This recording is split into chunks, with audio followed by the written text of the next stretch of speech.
السلام عليكم، ازيكم حبايبي؟ عاملين ايه؟ النهارده ان شاء الله جايه اعمل معاكم طرق تفريز وتجفيف النعناع بطرق مختلفه، باكتر من طريقه. هنشيله في التلاجة وكمان الفريزر.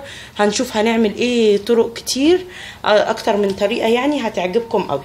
وكمان الخضره برضو انا كنت عامله معاكم فيديو قبل كده للخضره، ازاي نشيلها في التلاجة اطول فتره ممكنه، برضو هعملها معاكم النهارده. وكمان هنحفظها برضو في الفريزر.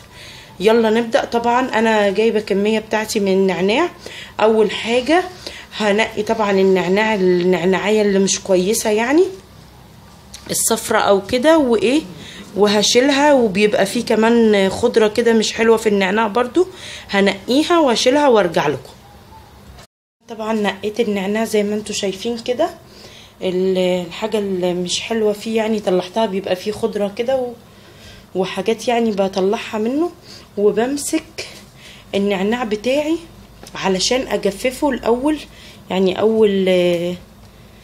اول مرحلة ليه او اول طريقة للتخزين يعني. انا بجففه، بس مش في ناس بتجففه العيدان كده سليمة، لا انا بقرطفه كده زي الملوخية. علشان انا لو جففته زي ما هو كده، لما بنيجي يعني انا بشيله مثلا جففته على الوضع دوت كده اوراق، لما تيجي هتطلعيه علشان تفركيه بقى او تطلعيه من الورقة بتاعته، هيطلع لك كله زي البودرة ديت. انا مش عاوزاها علشان بتخلي ريحة النعناع تروح. انا ببقى عاوزة الورقة معايا ايه، صحيحة كده، ناشفة مجففة صحيحة، علشان انا افركها لما اجي استخدمه. ساعتها بتطلع لي ريحة اقوى. انا هعمل النعناع بتاعي ده كله كده، هقرطفه كده زي الملوخية زي ما انتوا شايفين وهرجع لكم. بس عاوزة اقول لكم على حاجة مهمة جدا. انا كل دوت لسه ما غسلتش النعناع خالص، يعني زي ما جبته من عند الراجل انا مش هغسله غير في المرحلة الجاية بقى، لما ارطفه كويس كله هبدأ اغسله. ولازم يتغسل كويس جدا اكتر من مرة يا جماعة، لان احنا عارفين طبعا ان هو بيبقى فيه طين جامد، فلازم يتغسل اكتر من مرة. وهوريهولكم برضو لما هرجع اوريهولكم. يا حبايبي اهو انا قرطفت النعناع كله بتاعي وغسلته بقى غسلة نظيفة، يعني 3 مرات كده، وحطاه في المصفى يتصفى. اول حاجة هنعملها طبعا للي هنجففه، الصينية بتاعتك تكون كبيرة علشان تقدري تفردي عليها كمية صغيرة. يعني الصينية تكون كبيرة وانت فردي كمية صغيرة عليها كده، وهينشف معاكي بسرعة. طبعا هتغطيه بأي شاشة عندك، بأي قماشة خفيفة، وتحطيه في البلكونة او تحطيه عندك في المطبخ على الرخامة جنب الشباك كده، اي حتة يعني هينشف معاكي. ده اللي هنجففه اهو، مش اكتر من كده. لو عايزة كمية اكتر تحطي على صواني برضو اكتر عشان ينشف معاكي بسرعة. ده بقى حبايبي اللي هنشيله في الفريزر عندنا للسلطات، لأي حاجة عاوزة تضيفي نعناع طازة كده، وهيبقى زي الفل معاكي. دي الطريقة بقى. انا عاملة الصينية بتاعتي اهي، وحط عليها ورقة زبدة. ليه حاطة انا ورقة الزبدة دي؟ ممكن تحطي مناديل مطبخ برضو. عاوزة النعناع بتاعي بعد ما غسلته ينشف من المية، بس مش عاوزاه ينشف هوا، يعني مش عايزاه يبقى يدخل في مرحلة التجفيف. انا عاوزاه اخضر زي ما هو. وورقة النعناع بتاعتي رقيقة، يعني بتنشف بسرعة. ممكن لو سبتها تنشف مثلا ورحت اعمل حاجة من المية الاقيها نشفت دخلت في مرحلة تجفيف، لا انا عاوزاها تنشف بس من المية. انا هفردها كده على ورقة الزبدة علشان لازم يبقى ناشف من المية، مش عايزة الورقة تبقى فيها مية زي ما انتوا شايفين كده. وكمان هجيب مناديل مطبخ وهوريكم هعمل ايه. انا معايا مناديل اهي، هحاول انشف النعناع بتاعي من المية اهو كده. انا بدخله في ان هو ينشف من الميه وما ينشفش وما يتجففش معايا. انشف على قد ما اقدر واسيبه حوالي ايه ربع ساعه كده، هلاقي ايه الميه راحت منه. واعمله كل شويه كده هلاقي الميه راحت منه خالص. ده اللي هنحطه في الفريزر، وهقول لكم برضو ايه هنحطه في الفريزر ازاي.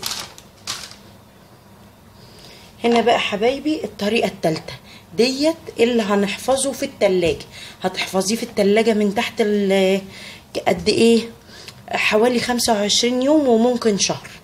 يعني لو ما فتحتيش عليه وفضلتي كل شويه تعملي الخطوات اللي انا هقولك عليها. يعني انا حاطه دلوقتي مناديل او ورق مطبخ، وهحط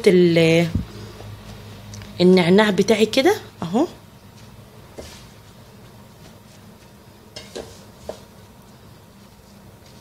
اهي على فكره الخضره برضو انا كنت عاملاها معاكم بنفس الطريقه دي، بتتحفظ معاكي لمده 20 يوم او 25 يوم. بس ايه طبعا تغسليها وتسيبيها تنشف كده وتقطعيها وتسيبيها معاكي، هتفضل معاكي شهر. يعني انت لو جبتي قبل رمضان الخضره بتاعتك وحطيتيها كده هتفضل معاكي طول الشهر وتاخدي منها طازه زي الفل. وهروح جايبه مناديل تاني ومن فوق كده كل ما تيجي تاخدي من الخضره بتاعت من النعناع بتاعك طبعا، وهقفل العلبه. كل ما تيجي تاخدي من العلبه بتاعتك ترجعي، يعني تاخدي كده وترجعي المناديل. لقيتي المناديل اتبللت او مش ما بقتش تمام معاكي تجيبي مناديل تانية كده، هتفضل معاكي زي الفل في التلاجة مدة كبيرة جدا. والنعناع الطازة دوت بصراحة انا بعتبره ثروة لانه خطير، وانا بحب ريحته قوي وبحب احطه في حاجات كتير قوي، بيحسسني بالحياة كده يا جماعة. تخزين الخضرة بتاعتي معايا انا خضرة دي مشكلة، طبعا انا مش غسلها برضو، هقول لكم ليه. ديت خضره متشكله وممكن انتي تخزني اصناف لوحديها، يعني الشبت لوحده والكزبره لوحديها وكده. لا انا عامله الخضره بتاعت اللي هخزنها في الفريزر عاملاها مشكله عشان انا ايه هستخدمها في المحشي، فعاملاها مشكله. لو عاوزه بقى في التلاجة من تحت بتقطعيها زي كده برضو، يعني كل حاجه لوحديها بتبقى احسن، وبتعمليها زي النعناع كده بالظبط، زي النعناع اللي هو ايه منديل مطبخ من تحت ومنديل مطبخ من فوق، وبتحطيها بتفضل معاكي 20-25 يوم. بس بقى الفرق وبينها وبين النعناع ان الخضرة اللي هنشيلها في الفريزر هنغسلها دلوقتي، هغسلها وهسيبها تنشف وهدخلها الفريزر على طول. الخضرة علشان الخضرة اللي هنحطها في التلاجة لازم ما تبقاش مغسولة. انا لما غسلتها قبل كده لقيتها بتبوظ بصراحة، يعني احفظها كده بلاقيها بتبوظ لو غسلتها. ما بغسلهاش وبحطها كده في مناديل مطبخ زي ما وريتكم، بتفضل معايا 20-25 يوم زي الفل، جميلة جدا. بطلعها على السلطات بتبقى زي الفل وبتسهل عليا الدنيا خالص. لما بطلعها بقى من التلاجة بغسلها كويس وابدأ استخدمها وهي متقطعة كده. وانا كنت برضو عاملة معاكم طرق تخزينها اكتر، يعني بكذا طريقة، هبقى اسيبها لكم في صندوق الوصف برضو علشان تبقوا تبصوا عليها، لان كان في طريقة تانية برضو انا عاملة بيها. دلوقتي بقى عشان دي انا هخزنها في الفريزر هغسلها كويس جدا واسيبها تنشف شوية كده نص ساعة وهدخلها على طول الفريزر. الخضرة بتاعتي ما نشفت طبعا بحفظها في اكياس، تقدري برضو تحفظيها في برطمانات او علب تلاجة زي ما تحبي. انا بحفظ في اكياس كده بعملهم فوق بعض كده ما بياخدوش مني مكان، برصصهم وافردهم كده ما بياخدوش مني مكان، وبطلع الكيس على الاكل على طول. هنا بقى نرجع للنعناع بتاعي، انا نشفته كويس وهعيد عليه كده بورقة الزبدة، هحاول انشفه واطلع المية اللي فيه كلها علشان اقدر احفظه في الفريزر وما ايه ما يبقاش عامل زي الورقه كده ويسود معايا وكده. لا، الميه لازم تنشف منه كويس قوي.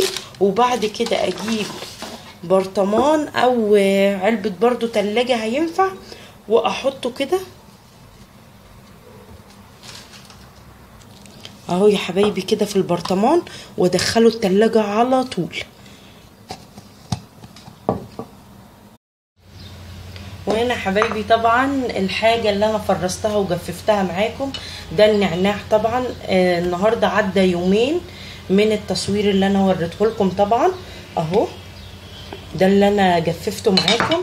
هو بيبقى كده يا جماعة، ولما تيجي تستخدميه تبدأي تفركيه هيبقى احسن ما انتي تبقي مثلا عاملاه وفرقاه على طول، هيطلع لك ريحة احسن. وكمان ده اللي في الفريزر لما تيجي تاخدي منه اهو اخضر زي الفل اهو، تاخدي منه وتدخليه. انا طبعا مطلعاه بس عشان اوريهولكم، بس ما تحتفظيش خالص بيه من بره او تسيبيه مده. تاخدي منه يعني تفتحي الفريزر وتاخدي منه وتدخليه على طول، علشان لو سبتيه بره مده قليله حتى لو 10 دقايق هيرجع يسود منك ومش هيبقى حلو. فتاخدي منه من البرطمان وترجعيه على طول. كمان يا حبايبي انا هنا على فكره رجعت البرطمان بتاع النعناع اللي انا وريته لكم، علشان اقل فتره هيقعد فيها بره هيسود منك ومش هيبقى حلو. فانت تاخدي منه تفتحي البرطمان، هو بيبقى متفكك من بعضه، تاخدي منه واللي انت عاوزاه وتروحي مدخلاه الفريزر على طول. ودي الخضره برضو انا ببططها كده علشان ما تبقاش جامده، واقدر اخد منها اهو زي ما انتم شايفين خضره وزي الفل ومش لازقه في بعض ولا متكتله. اخد منه الكميه اللي انا عاوزاها وارجعها الفرن برضو معلش الفريزر كده علشان ما تبقاش ماسكه في بعض، واقدر اخد منها الحاجه بتاعتي. وده كمان النعناع اللي انا حافظاه في التلاجة اهو، المنديل بتاعي اهو، والنعناع زي الفل زي ما انتم شايفينه. ده بعد يومين يعني اول امبارح ده او يومين بالظبط، والنعناع زي الفل وبيفضل كده مده حلوه يعني حوالي 20 او 25 يوم زي ما قلت لكم. يا رب تجربوا الطرق ديت.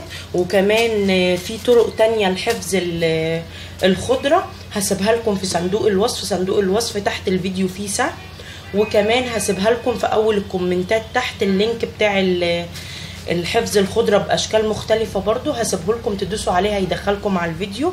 واي حاجه انتوا عايزينها حبايبي انا تحت امركم، قولوا لي على كل اللي انتوا عايزينه في الكومنتات، وانا ان شاء الله على فترات هنفذه كله.